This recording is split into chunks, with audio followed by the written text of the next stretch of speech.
Assalamualaikum warahmatullahi wabarakatuh. Perkenalkan kami dari kelompok 8 akan memaparkan presentasi mengenai peraturan dan regulasi. Adapun kelompok kami terdiri dari saya sendiri sebagai Rian dengan NPM terakhir 1263, lalu ada Muhammad Baihaqi dengan NPM terakhir 1448, dan yang terakhir ada Hartoyo Dewotirto dengan NPM terakhir 1442. Oke, apa itu peraturan dan regulasi? Peraturan dan regulasi merupakan aturan-aturan yang ditetapkan atau disusun oleh pemerintah, organisasi, atau lembaga tertentu yang merupakan pedoman atau panduan dalam menjalankan suatu profesi atau kegiatan tertentu. Peraturan dan regulasi biasanya disusun untuk memastikan standar kualitas keamanan, etika, dan profesionalisme dalam sebuah profesi. Lantas apa fungsi peraturan dan regulasi? Fungsi peraturan dan regulasi adalah untuk memberikan arahan yang jelas dan konsisten dalam menjalankan suatu profesi. Selain itu, peraturan dan regulasi juga bertujuan untuk melindungi kepentingan publik, mengatur hubungan antara profesi dan masyarakat, serta memastikan kepatuhan terhadap prinsip-prinsip etika dan standar profesional dalam melakukan kegiatan tersebut. Baik, untuk selanjutnya akan dijelaskan oleh rekan saya yaitu Hartoyo Dewotirto. Baik, Assalamualaikum warahmatullahi wabarakatuh. Perkenalkan, nama saya Dewo. Saya akan melanjutkan dari materi sebelumnya. Apa itu Undang-Undang ITE? Undang-Undang ITE merupakan undang-undang yang mengatur tentang penggunaan teknologi informasi dan elektronik. Undang-undang ini bertujuan untuk melindungi masyarakat dan mengatur penggunaan teknologi informasi dalam kegiatan komunikasi dan transaksi elektronik. Dalam Undang-Undang ITE terdapat pengaturan mengenai cybercrime, privasi, dan hak kekayaan intelektual dalam dunia digital.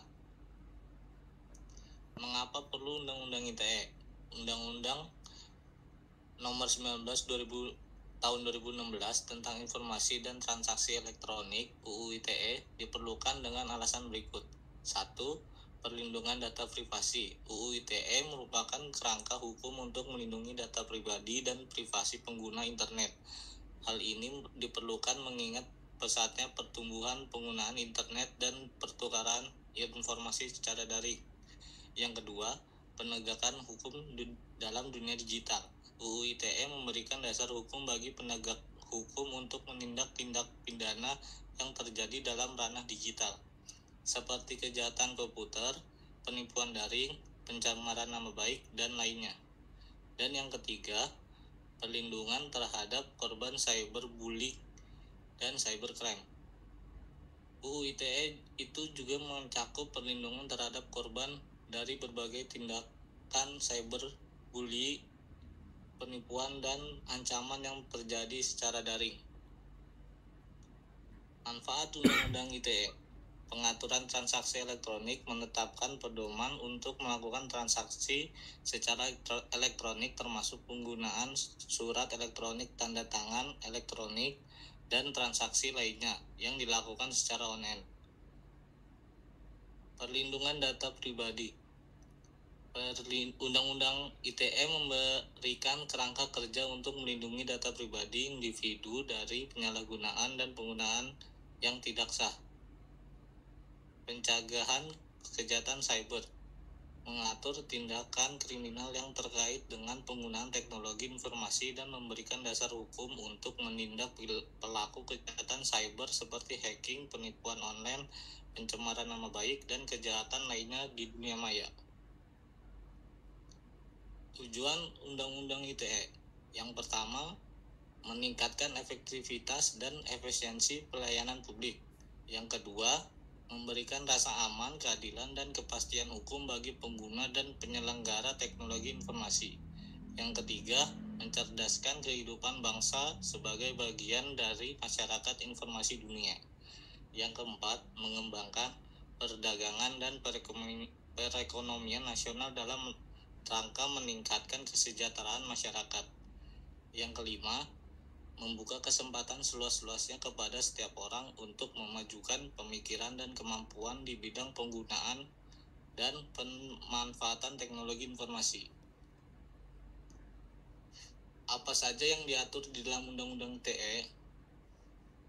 Yang pertama, perlindungan data pribadi. Ketentuan yang melindungi informasi pribadi, pengguna dan mengatur pengumpulan, penggunaan, penyimpanan, dan penghapusan data pribadi. Yang kedua, pencemaran nama baik. Penetapan aturan terkait dengan pencemaran nama baik yang terjadi di ruang digital termasuk fitnah atau penghinaan yang dilakukan melalui internet. Yang ketiga, konten negatif. Regulasi terkait dengan larangan penyebaran konten negatif seperti pornografi, kebencian, dan kekerasan yang melanggar hukum atau etika. Yang keempat, keamanan elektronik. Pengaturan terkait dengan keamanan sistem elektronik dan keharusan untuk melaporkan insiden keamanan informasi kepada otoritas terkait. Yang kelima, tindak pidana komputer. Penetapan aturan dan saksi terkait dengan kejahatan yang melibatkan komputer seperti hacking, pencurian data, penyebaran virus, dan kejahatan lainnya yang terkait dengan teknologi. Berikut dari saya, selanjutnya materinya akan dilanjutkan oleh teman saya, Baihaki. Selanjutnya, ada pengertian dan tujuan hak cipta, hak paten, dan hak merek. Yang pertama, hak cipta. Hak eksklusif atas karya kreatif yang telah diwujudkan dalam bentuk nyata dan dilindungi oleh Undang-Undang Hak Cipta. Selanjutnya ada hak paten. Hak eksklusif atas suatu hasil penemuan yang baru, aplikatif, dan dapat diproduksi secara industri selama jangka waktu tertentu. Yang ketiga ada hak merek. Hak eksklusif atas suatu tanda yang dapat membedakan barang atau jasa dari pesaing. Selanjutnya ada aturan hukum haki. Yang pertama, pendaftaran. Pengajuan permohonan pendaftaran hak cipta, hak paten, atau hak merek ke Kementerian Hukum dan Hak Asasi Manusia. Selanjutnya ada pelanggaran, penegakan hukum terhadap pelanggaran hak cipta, hak paten, atau hak merek. Dan terakhir, sengketa. Pemutusan sengketa dan perundingan dalam perlindungan atas hak cipta, hak paten, atau hak merek. Yang terakhir, kesimpulan. Untuk kesimpulannya, maka kita dapat simpulkan bahwasanya untuk memberikan perlindungan hukum yang jelas dan teratur terhadap kekayaan intelektual melalui peraturan tersebut, hak-hak eksklusif para pemegang hak cipta, hak paten, dan hak merek dapat dijaga dan dilindungi dari pelanggaran. Selain itu, peraturan ini juga memberikan kerangka kerja untuk penyelesaian sengketa yang mungkin timbul dalam perlindungan hak-hak tersebut.